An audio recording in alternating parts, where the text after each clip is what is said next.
പ്രിയമുള്ളവരെ, വചനജ്വാല 1626 ദിനത്തിലേക്ക് പ്രവേശിക്കുന്ന ഇന്ന് ഫെബ്രുവരി 12 വ്യാഴാഴ്ച എല്ലാവർക്കും ഏറ്റവും നല്ല ഒരു സുപ്രഭാതം ആശംസിക്കുന്നു.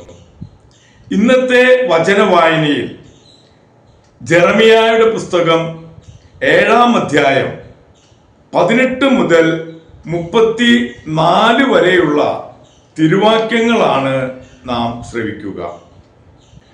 ആകാശരാജ്ഞിക്ക് സമർപ്പിക്കുന്നതിന് വേണ്ടി അപ്പം ചുടാൻ കുഞ്ഞുങ്ങൾ വിറക് വെറുക്കുന്നു, പിതാക്കന്മാർ തീ ഊതുന്നു, സ്ത്രീകൾ മാവ് കുഴയ്ക്കുന്നു.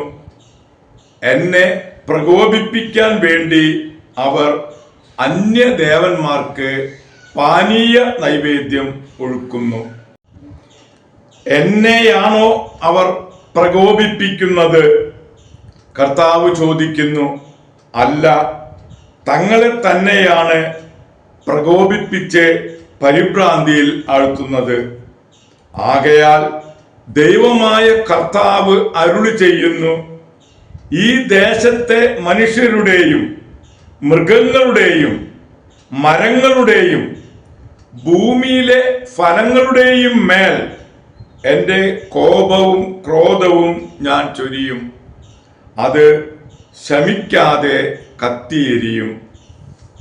ഇസ്രായേലിന്റെ ദൈവമായ സൈന്യങ്ങളുടെ കർത്താവ് അരുളി ചെയ്യുന്നു, ബലികളും അവയ്ക്കുമേൽ ദഹന ബലികളും അർപ്പിക്കുവിൻ. അവയുടെ മാംസം മുഴുവൻ നിങ്ങൾ തന്നെ തിന്നുവിൻ.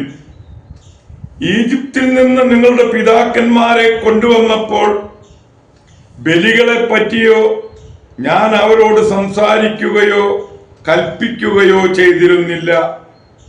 എന്നാൽ ഒരു കാര്യം ഞാൻ അവരോട് കൽപ്പിച്ചിരുന്നു, എൻ്റെ വാക്ക് അനുസരിക്കുവിൻ.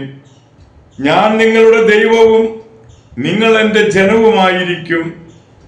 ഞാൻ നിങ്ങളോട് കൽപ്പിക്കുന്ന മാർഗത്തിലൂടെ ചരിക്കുവിൻ, നിങ്ങൾക്ക് ശുഭമായിരിക്കും. അവരാകട്ടെ അനുസരിക്കുകയോ കേൾക്കുക പോലുമോ ചെയ്തില്ല. തങ്ങളുടെ ദുഷ്ടഹൃദയത്തിന്റെ പ്രേരണയനുസരിച്ച് തന്നിഷ്ടം പോലെ അവർ നടന്നു. അവരുടെ നടപ്പ് മുന്നോട്ടല്ല, പിന്നോട്ടായിരുന്നു. നിങ്ങളുടെ പിതാക്കന്മാർ ഈജിപ്തിൽ നിന്ന് പുറപ്പെട്ട നാൾ മുതൽ ഇന്ന് വരെ തുടർച്ചയായി എൻ്റെ ദാസന്മാരായ പ്രവാചകന്മാരെ അവരുടെ അടുക്കലേക്ക് ഞാൻ അയച്ചു. എന്നാൽ അവർ എന്നെ അനുസരിക്കുകയോ ശ്രവിക്കുക പോലുമോ ചെയ്തില്ല.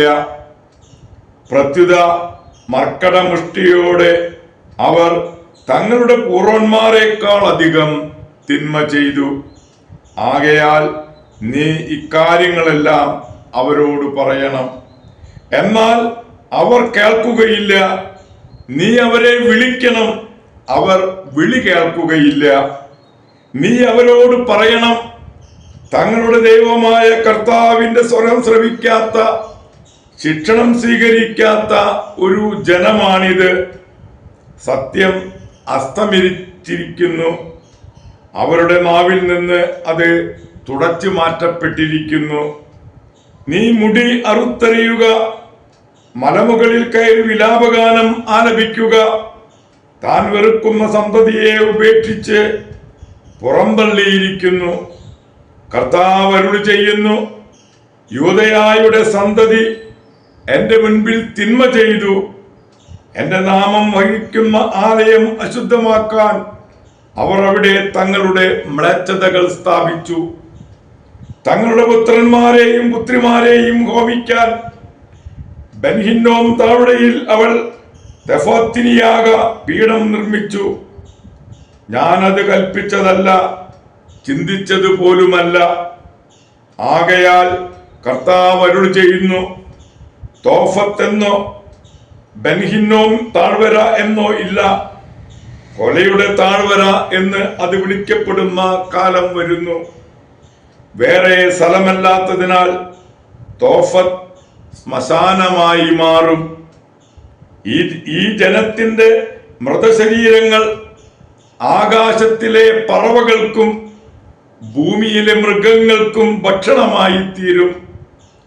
അവയെ ഓടിച്ചു കളയുവാൻ ആരുമുണ്ടായിരിക്കുകയില്ല.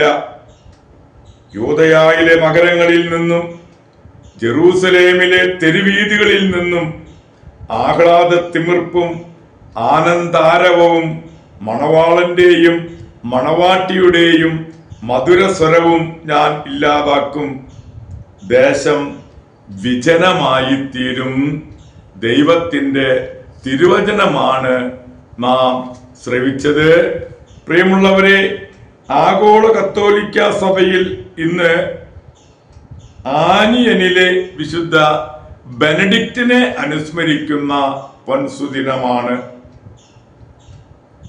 ലാംഗുവെഡോക്കിലെ ഗവർണർ ആൻഗിൾഫിന്റെ മകനാണ് ബെനഡിക്റ്റ്. കൊട്ടാര സുഖങ്ങൾ ചെറുപ്പത്തിൽ ആസ്വദിച്ചു എങ്കിലും പിന്നീട് അതെല്ലാം ഉപേക്ഷിച്ച് പൂർണ്ണ ഹൃദയത്തോടെ ദൈവരാജ്യത്തെ അന്വേഷിച്ച് ഭക്ഷണവും നിദ്രയും പോലും വെടിഞ്ഞ് ഇന്ദ്രിയങ്ങളെ നിഗ്രഹിച്ച് തപോജീവിതം നയിക്കാൻ തുടങ്ങി.